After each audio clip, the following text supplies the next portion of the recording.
नमस्कार दोस्तों, विश्वेश एकेडमी में आप सभी का स्वागत है। आज का जो हमारा टॉपिक है वो है civil liberty versus political liberty. Liberty series का पार्ट 8 है और इसमें हम 2 मिनट के समय में कॉन्सेप्ट को ऐसे क्लियर करते हैं कि आपको हमेशा याद रहे। तो चलिए, एक बार हम पहले पढ़ चुके हैं सिविल लिबर्टी और पॉलिटिकल लिबर्टी को अलग अलग, लेकिन फिर भी एक बार आपको रिवाइज करा देते हैं। जब आपके व्यक्तिगत जीवन या सामाजिक जीवन से जुड़ी हुई बात होगी तो वो क्या है, आपकी सिविल लिबर्टी है, जिसमें आपके जीवन की संपत्ति की रक्षा करना, उसका विकास करना, जब आपके बारे में आपके समाज की संपत्ति की रक्षा करना और विकास करने की बात होगी, तब क्या होगा, आपकी सिविल लिबर्टी। पॉलिटिकल लिबर्टी क्या है? चुनाव लड़ने की बात हो जाए, चुनाव में वोट देने की बात हो जाए, सरकार में हिस्सा लेने में, सरकार को नियंत्रित करने की बात, मतलब सरकार या शासन या राज्य से जुड़ा हुआ जो विषय आएगा तो ये पॉलिटिकल लिबर्टी। आसान एग्जाम्पल से ऐसा समझते हैं कि आपको हमेशा याद रहेगा। देखिए, आपको यदि क्या पढ़ना है, कौन सा सब्जेक्ट पढ़ना है, फिजिक्स केमिस्ट्री मैथ्स जो भी पढ़ना है, ये आपकी निजी स्वतंत्रता है।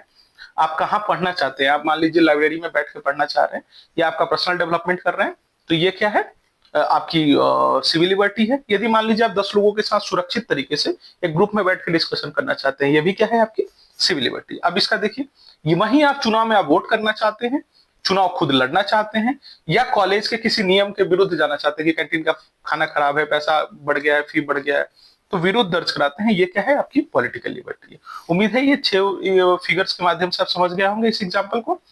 तो ये क्या दोनों एक दूसरे से जुड़े हुए हैं क्या? हाँ, बिल्कुल जुड़े हुए हैं। बिना पॉलिटिकल लिबर्टी के सिविल लिबर्टी का कोई मतलब नहीं है।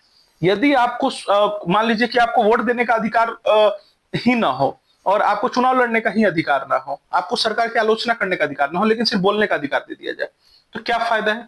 आप बोल सकते हैं लेकिन सरकार की आलोचना नहीं कर सकते, तो वैसी लिबर्टी का क्या फायदा? तो इसलिए कहते हैं कि जो पॉलिटिकल लिबर्टी है, राजनीतिक स्वतंत्रता आपको शक्तिशाली बनाती है और नागरिक स्वतंत्रता आपको सभ्य बनाती है। मतलब जितना पॉलिटिकल लिबर्टी स्ट्रांग होगा, उतना क्या होगा, आपको सिविल लिबर्टी उतनी अच्छी मिलेगी। बस यही है इसका सार। तो यदि आपको ये वीडियो समझ में आया हो, पसंद आया हो, तो हमारे चैनल को लाइक कीजिए, शेयर कीजिए, सब्सक्राइब कीजिए। और इसका पीडीएफ हमारे टेलीग्राम चैनल के ग्रुप में है, जिसका लिंक डिस्क्रिप्शन बॉक्स में है, वहां से ले सकते हैं। धन्यवाद।